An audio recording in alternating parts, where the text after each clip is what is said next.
Good evening student. Start करते हैं आज का टॉपिक, और आज का टॉपिक है हमारा ह्यूमन रिप्रोडक्शन में। तो सबसे पहले हम स्टार्ट करते हैं मेल रिप्रोडक्टिव सिस्टम। सो मेल रिप्रोडक्टिव सिस्टम में आता है हमारा testis, accessory gland and external genitalia. Testis कहाँ होती है? Situated outside the abdominal cavity with in A pouch, जिसको हम बोलते हैं स्क्रोटम, जो 2 to 2.5 degree Celsius lower temperature provide कराता है नॉर्मल बॉडी टेम्परेचर से, जो स्पर्मेटोजेनेसिस के लिए चाहिए होता है, यानी स्पर्म के फॉर्मेशन के लिए चाहिए होता है। अगर टेस्टिस की स्ट्रक्चर देखें तो टेस्टिस में 250 कंपार्टमेंट होते हैं, जिसको हम टेस्टिकुलर लोब्यूल बोलते हैं, और हर टेस्टिकुलर लोब्यूल के अंदर 1 to 3 highly coiled seminiferous tubule होती हैं। सेमिनिफेरस ट्यूब्यूल के अंदर दो तरह की सेल्स पाई जाती हैं, एक होती है स्पर्मेटोगोनिया, एक होती है सर्टोली सेल। स्पर्मेटोगोनिया जिसको स्पर्म मदर सेल कहते हैं, और जो स्पर्म की फॉर्मेशन करती है मियोटिकली डिवाइड होकर। सर्टोली सेल जो न्यूट्रिशन प्रोवाइड कराती है जर्म सेल को। सेमिनिफेरस ट्यूब्यूल, तो एक सेल कहाँ प्रेजेंट है? ये सेमिनिफेरस ट्यूब्यूल में। अब सेमिनिफेरस ट्यूब्यूल्स के बीच की जो स्पेस होती है, जिसको हम इंटरस्टिशियल स्पेस बोलते हैं, या यहाँ पर इंटरस्टिशियल सेल या लीडिंग सेल्स प्रेजेंट होती है, जो एंड्रोजेंस यानी जो मेल सेक्स हार्मोन्स है वो प्रोड्यूस करती है। यहाँ पर जो एसेसरी डक्ट्स हैं उनमें क्या है? Rete testis, Vasa differentia, epididymis and vas deferens. इसको याद करने का तरीका है स्ट्रीव। स्ट्रीव मतलब एसटी मतलब seminiferous tubule. Seminiferous tubule rete testis में ओपन होती है। रीटी टेस्टिस जो है वो वासा डिफरेंशिया से एपिडाइडमिस, एपिडाइडमिस से वास डिफरेंस, और वास डिफरेंस से फिर यूरेथ्रा और पेनिस के थ्रू बाहर ओपन हो जाती हैं, यानी सेमिनिफेरस ट्यूब्यूल, रीटे टेस्टिस, उसके बाद वासा डिफरेंशिया के बाद एपिडाइडमिस, एपिडाइडमिस के बाद वास डिफरेंस के बाद यूरेथ्रा और पेनिस के थ्रू बाहर ओपन हो जाती है, इस तरह से। और ग्लैंड्स में क्या आ जाती है? ग्लैंड्स में यहाँ पर 3 ग्लैंड्स प्रेजेंट हैं, seminal vesicle, prostate and bulbo urethral. Seminal vesicle और बल्बो यूरेथ्रल पेयर्ड ग्लैंड होती है।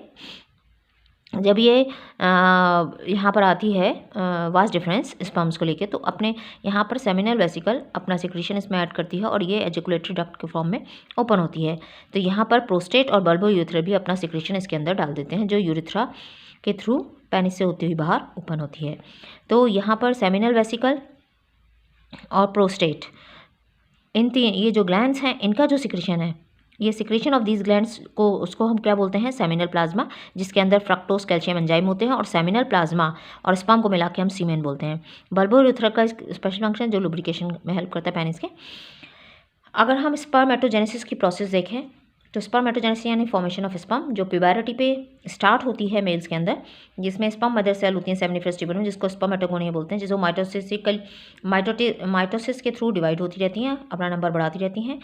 उसमें से ये कुछ सेल, हम एक सेल को लेके चल रहे हैं जो थोड़ी सी एनलार्ज हो जाती है, जिसको हम प्राइमरी स्पर्मेटोसाइट बोलते हैं। वो भी डिप्लॉइड होती है, यानी डबल क्रोमोसोम नंबर होता है, यानी 46 होता है। डिप्लॉइड मतलब 46, हैप्लॉइड मतलब आधा।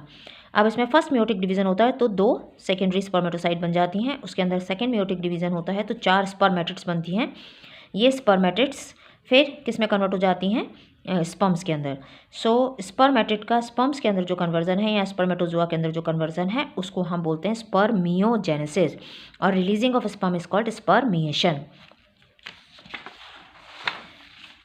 इसको कौन कौन से हार्मोन हैं जो इनको कंट्रोल करते हैं? तो सबसे पहले हाइपोथैलेमस एक हार्मोन रिलीज करता है, जिसका नाम है गोनेडोट्रोपिन रिलीजिंग हार्मोन। ये पिट्यूटरी को एक्टिवेट करता है। पिट्यूटरी अपना LH और FSH रिलीज करती है। LH लीडिंग सेल को एक्टिवेट करता है, लीडिंग सेल एंड्रोजन रिलीज करती है, और एंड्रोजन स्पर्मेटोजेनेसिस में हेल्प कराता है। FSH सर्टोली सेल को एक्टिवेट करती है। सर्टोली सेल कुछ फैक्टर रिलीज करता है, जो स्पर्मियोजेनेसिस की प्रोसेस को कंटिन्यू कराता है। स्पर्म की स्ट्रक्चर देखें तो स्पर्म के अंदर बाहर ये प्लाज्मा मेम्ब्रेन है, ऊपर एक कैप लाइक स्ट्रक्चर होती है, जिसको बोलते हैं एक्रोसोम, जिसके अंदर एंजाइम प्रेजेंट होते हैं, जो फर्टिलाइजेशन में हेल्प कराते हैं। यहाँ पर न्यूक्लियस, यहाँ पर क्रोमोसोम प्रेजेंट है। उसके बाद नेक के पास ये वाला रीजन होता है हेड, ये हो गया मिडल पीस, ये हो गया टेल। तो हेड का बात हमने अभी करी है। मिडल पीस के अंदर माइटोकॉन्ड्रिया होते हैं, जो एनर्जी प्रोवाइड कराते हैं मूवमेंट के लिए, और ये टेल है जो मूव, क्योंकि ये मोटाइल स्ट्रक्चर है। मेल एक बारी में एजैकुलेशन में 200 to 300 स्पर्म एजैकुलेट करता है। फीमेल रिप्रोडक्टिव सिस्टम के अंदर oviduct, uterus, cervix, vagina, external genitalia and mammary gland आती हैं। ओवरी जो है वो ओवा रिलीज कराती हैं। और यहाँ पर ये ओविडक्ट का पार्ट है। इसके अंदर कौन कौन से पार्ट है? ये फिंगर लाइक प्रोजेक्शन होती है, जिसको बोलते हैं फिम्ब्री, फिर infundibulum, ampulla and isthmus. Ovary से ऑल्टरनेट जो है ओवरी एक ओवा रिलीज करती है। एक मंथ अगर इस लेफ्ट ने किया तो एक मंथ राइट करेगी, फिर नेक्स्ट मंथ लेफ्ट करेगी। ये ओवरी को जब ओवर रिलीज करती है, तो इसको लेने के लिए यहाँ पर फिम्ब्री होता है, फिंगर लाइक प्रोजेक्शन, फिर इन्फेंडिबुलम से होता है वो एम्पुला में जाता है, क्योंकि फर्टिलाइजेशन एम्पुला के अंदर हो रहा है। ये यूट्रस का पोर्शन है। यूट्रस में 3 पार्ट है, सबसे बाहर वाला होता है पेरीमीट्रियम, फिर मसल वाला मायोमीट्रियम और अंदर वाला एंडोमीट्रियम। तो हर मंथ जो है यूट्रस अपने आप को प्रिपेयर करती है to receive the fertilised egg. तो एंडोमीट्रियम थिक हो जाती है, ब्लड वेसल्स उसमें आ जाती हैं, ये सर्विक्स और वजाइना, ठीक है। सो ये फीमेल रिप्रोडक्टिव पार्ट हो गए। जैसे वहाँ पर स्पर्मेटोगोनिया थी, यहाँ पर जो ओवा मदर सेल है उसको हम बोलते हैं ऊगोनिया। सो ऊगोनिया क्या है, ओवा की जो प्रोसेस, जैसे वहाँ पर स्पर्म फॉर्मेशन की प्रोसेस को स्पर्मेटोजेनेसिस बोल रहे थे, यहाँ पर ओवा फॉर्मेशन की प्रोसेस को oogenesis कहते हैं। The process of formation of mature female gamete is called oogenesis, initiated during embryonic development. ये डिफरेंस है, वहाँ पर प्यूबरिटी पे स्टार्ट होती है, ये एम्ब्रियोनिक डेवलपमेंट के साथ स्टार्ट होती है। जब बेबी खुद एम्ब्रियोनिक स्टेज में होती है तब ये oogenesis की प्रोसेस स्टार्ट हो जाती है। No oogonia added after birth, birth के बाद कोई oogonia ऐड नहीं होती। सो oogonia के अंदर मियोसिस 1 होता है और स्टार्ट हो जाता है जो अरेस्ट हो जाती है प्रोफेज 1 पर, यानी मियोसिस 1 पूरा कंप्लीट नहीं होती, अरेस्टेड एट प्रोफेज 1, जिसको हम बोलते हैं प्राइमरी oocyte। ये प्राइमरी oocyte के साथ चारों तरफ ग्रेनुलोसा सेल आ जाती है जिसको बोलते हैं primary follicle. Large number of primary follicle degenerate कर जाती हैं बर्थ से लेकर प्यूबरिटी तक। खाली प्यूबरिटी पर 60,000 से 80,000 प्राइमरी फॉलिकल बचती हैं ओवरी के अंदर। ये प्राइमरी फॉलिकल, इसके अंदर क्या प्रेजेंट है अभी, प्राइमरी oocyte, जो कि अभी अरेस्टेड थी कहाँ पर, प्रोफेज 1 पर। अब प्यूबरिटी पे क्या होगा, यहाँ पर ये प्राइमरी फॉलिकल कन्वर्ट होगी सेकेंड फॉलिकल में, इसमें और ग्रेनुलोसा सेल ऐड हो जाएगी और एक न्यू थीका लेयर बन जाएगी। तो प्राइमरी फॉलिकल और सेकेंडरी फॉलिकल में क्या डिफरेंस आया, ग्रेनुलोसा सेल बढ़ गई और एक थीका की लेयर बन गई। अभी भी प्राइमरी oocyte है ये। फिर सेकेंडरी फॉलिकल टर्शरी फॉलिकल में कन्वर्ट हो जाएगी। तो सेकेंडरी फॉलिकल से टर्शरी फॉलिकल में बनने में थीका, यहाँ पर थीका 2 पार्ट में डिवाइड हो जाती है, एक्सटर्ना इंटरना के अंदर, और एक फ्लूइड फिल्ड कैविटी बन जाती है जिसको बोलते हैं हम एंट्रम। तो ये टर्शरी फॉलिकल का करेक्टरिस्टिक फीचर है। अब टर्शरी फॉलिकल से क्या बनेगा, अभी भी टर्शरी फॉलिकल के अंदर प्राइमरी oocyte है। अब टर्शरी फॉलिकल कन्वर्ट होगा मैच्योर फॉलिकल के अंदर जिसको बोलते हैं ग्राफियन फॉलिकल, और प्राइमरी oocyte अपना फर्स्ट मियोटिक डिवीजन कंप्लीट करके क्या बना लेगी, सेकेंडरी oocyte। और ये सेकेंडरी oocyte भी मेटाफेज सेकेंड पर अरेस्टेड होती है, यानी जब ओव्यूलेशन होता है तो ये सेकेंडरी oocyte रिलीज होती है। अभी ओवा नहीं है, अभी ये क्या है, सेकेंडरी oocyte जो मेटाफेज सेकेंड पर अरेस्टेड है, और वो अपना मियोटिक डिवीजन सेकेंड कंप्लीट कब करेगी, जब स्पर्म एंटर करता है। तो सेकेंडरी oocyte ओव्यूलेशन के टाइम पर रिलीज होता है। सो यहाँ पर अभी मैंने बताया आप अरेस्टेड एट मेटाफेज सेकेंड, तो ओव्यूलेशन में ये रिलीज होता है। सो oogonia माइटोटिकली बढ़ती रहती है, जैसे स्पर्मेटोगोनिया बढ़ रही थी, अभी भी इनका नंबर 46 है। ये प्राइमरी oocyte जिसमें 46 क्रोमोसोम है, first meiotic division, birth, childhood, puberty. आगे का डिवीजन कब होगा, प्यूबरिटी पे पहुंच के।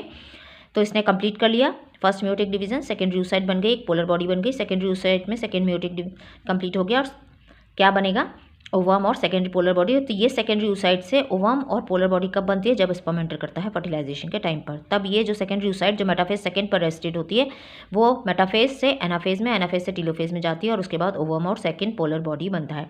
कौन कौन से हार्मोन इसमें हेल्प करें, इसमें भी सेम वही, हाइपोथैलेमस से GnRH आता है, GnRH पिट्यूटरी को एक्टिवेट करता है, पिट्यूटरी LH FSH को रिलीज करती है। यहाँ पर LH ग्राफियन फॉलिकल को रप्चर करा के ओव्यूलेशन कराता है, यानी ओवा को रिलीज कराता है, और बचे हुए ग्राफियन फॉलिकल को कॉर्पस लुटियम में कन्वर्ट कराता है। कॉर्पस लुटियम एंडोक्राइन ग्लैंड की तरह बिहेव करती है और प्रोजेस्टेरॉन हार्मोन रिलीज कराती है, और कुछ अमाउंट में एस्ट्रोजन भी रिलीज कराती है। प्रोजेस्टेरॉन प्रेगनेंसी हार्मोन है। FSH जैसे नेम इंडिकेट कर रहा है, फॉलिकल स्टिमुलेटिंग हार्मोन, जो फॉलिकल की फॉर्मेशन में हेल्प कराता है और फॉलिकल एस्ट्रोजन को रिलीज कराती है। अच्छा, मेंसुरेशन साइकिल की हम बात करें अगर, तो मेंसुरेशन साइकिल में ये देखिए, ये मेंसुरेशन साइकिल का ग्राफ है। यहाँ पर मेंसुरेशन साइकिल के अंदर आपको इसमें बहुत सारे क्वेश्चंस आते हैं। तो यहाँ पर ये कौन कौन सी फेजेज हैं, मेंसुरेशन फेज, फॉलिकुलर फेज, यहाँ पर 14th डे पे ओव्यूलेटरी फेज और ये ल्यूटियल फेज। इसको हम प्रोलिफरेटिंग फेज भी बोलते हैं, क्योंकि यहाँ पर जो है वो सेल ग्रो कर रही होती हैं, और ये सिक्रेटरी फेज भी कहलाती है। तो अब यहाँ पर आपको इवेंट्स ध्यान रखना है। यूट्राइन इवेंट्स क्या हो रहा है, अगर फर्टिलाइजेशन नहीं हुआ तो मेंसुरेशन हो जाएगा 1 to 3rd डे तक, 5th डे तक। उसके बाद यहाँ पर 5th डे से फिर से रीजनरेट करना स्टार्ट कर देगी यूट्रस। तो अब इसको रीजनरेट कौन कराएगा, ये सब आपस में इंटरकनेक्टेड है। तो यहाँ पर देखिए, यहाँ पर पिट्यूटरी से 2 हार्मोन आ रहे हैं, FSH LH। सो FSH क्या करेगा, जैसे FSH आएगा ये फॉलिकल डेवलप होना स्टार्ट हो जाएंगे, और ये फॉलिकल से क्या रिलीज होता है, एस्ट्रोजन। जैसे जैसे फॉलिकल बढ़ रहे हैं वैसे वैसे एस्ट्रोजन का लेवल बढ़ रहा है, और ये एस्ट्रोजन इसको वापस से एंडोमेट्रियम को रीजनरेट कराता है। तो ये वापस से बढ़ना स्टार्ट हो गई। अब यहाँ पर 14th डे पर पहुँचकर ये बिल्कुल मैच्योर हो गई है, बड़ा हो गया इसका अमाउंट। तो एस्ट्रोजन का लेवल भी बढ़ गया, और एस्ट्रोजन का और लेवल बढ़ गया, यहाँ पर LH का अमाउंट भी बढ़ गया है। तो LH सर्ज जिसको बोलते हैं, जैसे ही LH का अमाउंट बढ़ जाता है ये क्या मैसेज देता है, ग्राफेन फॉलिकल को रप्चर कराता है और यहाँ से ओवा को रिलीज कराता है। तो ये ओवा क्या है, सेकेंडरी oocyte है। तो बचा हुआ पार्ट कॉर्पस लुटियम में कन्वर्ट हो गया और ये जैसे ही कॉर्पस लुटियम बना, ये यहाँ पे प्रेगनेंसी हार्मोन यानी प्रोजेस्टेरॉन रिलीज हो गया और कुछ अमाउंट में एस्ट्रोजन। तो ये जो प्रोजेस्टेरॉन है ये एंडोमेट्रियम को क्या कराता है, मेंटेन करने में हेल्प करता है। तो कौन सी डे पे ओव्यूलेशन हुआ, 14 डे पर। उसके बाद 15 से लेके जो 28 डेज है वो ल्यूटियल फेज कराता है, क्योंकि यहाँ पर क्या बना है, कॉर्पस लुटियम। तो यहाँ पर देखो एस्ट्रोजन का अमाउंट यहाँ पे बढ़ा था, उसके बाद यहाँ पर प्रोजेस्टेरॉन का लेवल बढ़ा। तो ये कौन से हार्मोन है, ये ओवेरियन हार्मोन्स हैं, ये ओवेराइन इवेंट्स हैं और ये पिट्यूटरी हार्मोन्स हैं। तो मेंस्ट्रुएशन साइकिल में आपको ये ग्राफ पूछा जाता है कई बार, तो ये आपको बताना चाहिए इंटरकनेक्टेड है, यानी फॉलिकल क्या बना रहे हैं, एस्ट्रोजन, एस्ट्रोजन इसको रीजनरेट करा रहा है और प्रोजेस्टेरॉन इसको मेंटेन करके रख रहा है। अगर फर्टिलाइजेशन होता है, अगर नहीं होता है तो कॉर्पस लुटियम डीजनरेट करा जाता है और वापस से मेंस्ट्रुएशन स्टार्ट हो जाता है। तो ये साइकिल 28 टू 29 डेज में कंप्लीट होती है। स्टार्टिंग ऑफ मेंस्ट्रुएशन जिसको हम मेनार्की बोलते हैं और स्टॉपेज ऑफ मेंस्ट्रुएशन को हम मेनोपॉज बोलते हैं, जो कि 50 ईयर्स की एज में होता है। ये आपको ध्यान रखना है क्योंकि ये क्वेश्चन आए हुए हैं बोर्ड में। उसके बाद fertilisation and implantation, fusion of sperm and ovum, उसको हम बोलते हैं फर्टिलाइजेशन। अगर दोनों एक साथ रिलीज होते हैं तब वहाँ पे फर्टिलाइजेशन होता है। कहाँ पर, एम्पुलरी रीजन में। स्पर्म जब एंटर करता है तो जोना पेलुसिडा, जो जोना पेलुसिडा है उसमें चेंजेस ला देता है, जिसकी वजह से ये बाकी स्पर्म की एंट्री को ब्लॉक कर देती है। खाली एक ही स्पर्म जो होता है वो एंटर कर पाता है। Secretion of acrosome help the sperm enter into the cytoplasm of the ovum through zona pellucida and plasma membrane. Acrosome के अंदर एंजाइम होते हैं जो फर्टिलाइजेशन में हेल्प कराते हैं, ये बात हमने पहले की थी। तो जैसे ही एंटर करता है बाकी की एंट्री, स्पर्म की एंट्री को ब्लॉक कर देते हैं। This induce the completion of meiotic division of secondary oocyte, metaphase से एनाफेज, एनाफेज से टीलोफेज, टीलोफेज से फिर ओवम और सेकेंडरी पोलर बॉडी बनती है, मैंने आपको पहले बताया है। अब जब फर्टिलाइजेशन हो गया तो जाइगोट बोलेंगे हम उसको। जाइगोट में माइटोटिक डिवीजन होते हैं जो हमारे क्लीवेज कहलाते हैं। 2, 4, 8, 16 स्टेज बन जाती हैं। ये डॉटर सेल्स को हम ब्लास्टोमेरियस बोलते हैं। तो 16 तक की स्टेज मोरूला कहलाती है। उसके बाद ब्लास्टोसिस्ट बनती है जिसके अंदर बीच में एक कैविटी होती है जिसको बोलते हैं ब्लास्टोसील, और बाकी ये जो सेल्स हैं वो 2 लेयर में अरेंज हो जाती है। जो बाहर वाली लेयर है उसको बोलते हैं ट्रोफोब्लास्ट और अंदर वाले जो होते हैं उसको कहलाते हैं इनर सेल मास। ट्रोफोब्लास्ट से आगे क्रोनिक विलाई बनेगा और इनर सेल मास से एम्ब्रियो की फॉर्मेशन होगी। ये ब्लास्टोसिस्ट जो है वो यूट्रस के अंदर इम्प्लांट होती है 1 हफ्ते के बाद फर्टिलाइजेशन की। Pregnancy and embryonic development. अब ये chronic villi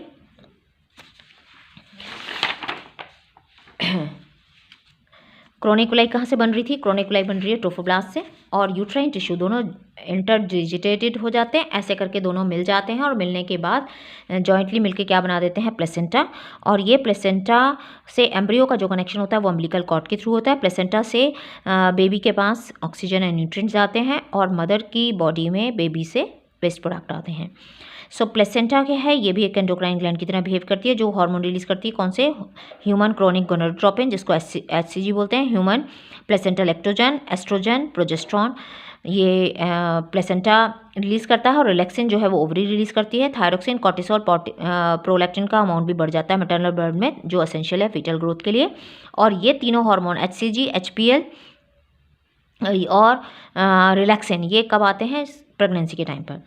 inner cell mass से एक्टोडर्म, मेसोडर्म, एंडोडर्म बनता है जो आगे टिश्यू और ऑर्गन बनाते हैं। पार्चुरेशन एंड लैक्टेशन 9 मंथ का जो पीरियड होता है जिसको हम गेस्टेशन पीरियड बोलते हैं। Vigorous contraction of the uterus at the end of the pregnancy causes expulsion और डिलीवरी ऑफ द फीटस। जब बेबी डेवलप हो जाता है उस टाइम पर यूट्रस के अंदर बहुत तेज़ी से कॉन्ट्रैक्शन आते हैं जो डिलीवरी कराने में हेल्प कराते हैं। The process of delivery of foetus childbirth is called parturition.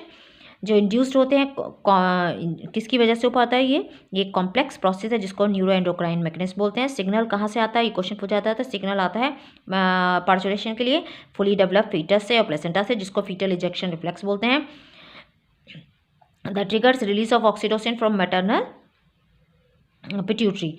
Uterine muscle को जब ऑक्सीटोसिन निकलता है मैटरनल ब्लड के अंदर तो ये यूट्रस के कॉन्ट्रैक्शन को बढ़ा देता है ताकि डिलीवरी आराम से हो जाए। अब आता है मेमोरी ग्लैंड। मेमोरी ग्लैंड क्या करती है, मिल्क प्रोड्यूस करती है at the end of the pregnancy by the process जिसको हम बोलते हैं लैक्टेशन। और milk produce during this initial few days का जो मिल्क होता है, जो स्टार्टिंग का मिल्क होता है, जो जिसको हम कोलेस्ट्रॉम बोलते हैं, इसके अंदर बहुत यूज़फुल होता है ये, क्योंकि इसके अंदर एंटीबॉडीज़ होती हैं जो कि न्यूबॉर्न के बेबी के लिए बहुत ज़रूरी होती हैं, क्योंकि ये इसको इम्यूनिटी प्रोवाइड कराती हैं। So thank you, thanks for watching, please like, subscribe and share.